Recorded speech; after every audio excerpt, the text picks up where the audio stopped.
Hello' guys, মই নিকিতা আৰু আপোনালোকে চাইছে মোৰ ইউটিউব চেনেল জিকে আছাম। যিহেতু এতিয়া সমগ্ৰ পৃথিৱীতে লকডাউন ঘোষণা কৰা হৈছে, সেইবাবে সকলো মানুহে নিজৰ সুৰক্ষাৰ কাৰণে নিজৰ ঘৰতে থাকিবলগীয়া পৰিস্থিতিৰ সন্মুখীন হৈছে। সকলোৱে ঘৰতে থাকি টিভি চাই, মোবাইল চাই, খাই বহি বৰিং অনুভৱ কৰিছে। সেয়েহে আজি মই আপোনালোকৰ বৰিং লগা টাইমবোৰ অতিবাহিত কৰা কেইটামান টিপছ দিবলৈ চেষ্টা কৰিম। তেনেহ'লে ব'লক ভিডিঅ'টো আৰম্ভ কৰোঁ। ফাৰ্ষ্ট টিপটো হৈছে এক্সাৰচাইজ, ফিটনেছ। এইটো এটা ভাল সময় য'ত আপোনালোকে নিজৰ স্বাস্থ্যৰ যত্ন ল'ব পাৰে। আপোনালোকে ভাল পোৱা কিছুমান এক্সাৰচাইজ কৰক, যাৰ জৰিয়তে আপুনি নিজকে ফিটনেছ কৰি তুলিব পাৰে। প্ৰাকৃতিক পৰিৱেশত আপোনালোকে পাৰিলে খোজ কাঢ়ক, প্ৰাকৃতিক বস্তু ব্যৱহাৰ কৰি নিজকে হেল্থি কৰি তোলক।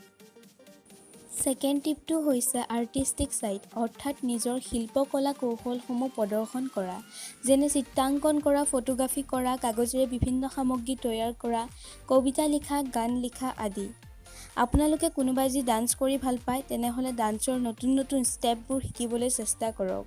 গান গাই যদি ভাল পায়, তেনেহ'লে আপোনালোকে গান গাওক, গান গাই ৰেকৰ্ড কৰক, নিজে শুনক আৰু লগৰ বন্ধু-বান্ধৱী, পৰিয়ালবৰ্গৰ সৈতে শ্বেয়াৰ কৰক। এইবোৰে আপোনালোকক বহুত আনন্দদায়ক কৰি তুলিব।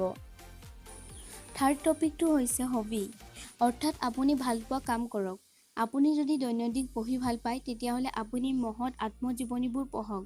আপুনি যদি খেলি ভাল পায়, তেতিয়াহ'লে এই লকডাউনৰ সময়ত কিছুমান উন্নত মানৰ ভাল অনলাইন গেম খেলক, যাৰ জৰিয়তে আপোনাৰ উপকাৰ হয়।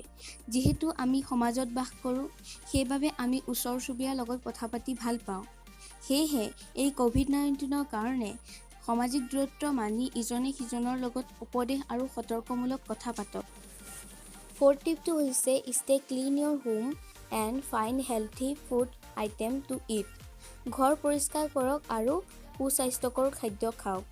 এই লকডাউনৰ সময়ত এইটো বহুত গুৰুত্বপূৰ্ণ বিষয়, য'ত আপুনি আপোনাৰ ঘৰ পৰিষ্কাৰ কৰক আৰু সুস্বাস্থ্যকৰ খাদ্য খাওক। ঘৰখন পৰিষ্কাৰ হ'লে আপুনি থাকি ভাল পোৱাৰ লগতে এটা সুস্থ পৰিৱেশৰ গঢ় ল'ব, লগতে সুস্বাস্থ্যমূলক খাদ্য বনাই খাওক। ফিফ্থ টিপটো হৈছে remind memories and make some travel plan for future. পুৰণি স্মৃতিবোৰ মনত পেলাওক আৰু ভৱিষ্যতে ক'ত ক'ত ফুৰিব যাব তাৰ প্লেন বনাওক।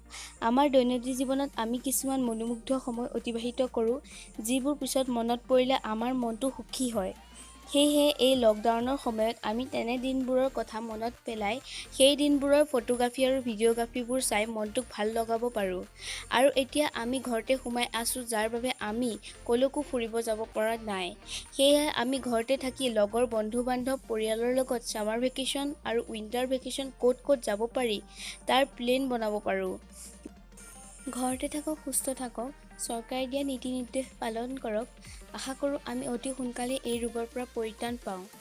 যদি ভিডিঅ'টো ভাল লাগিছে, তেনেহ'লে ভিডিঅ'টোত লাইক, কমেণ্ট আৰু শ্বেয়াৰ কৰিব আৰু এনেকুৱা ভিডিঅ' পাবলৈ মোৰ চেনেলটো ছাবস্ক্ৰাইব কৰিব আৰু ওচৰতে থকা বেল আইকনটো প্ৰেছ কৰি দিব।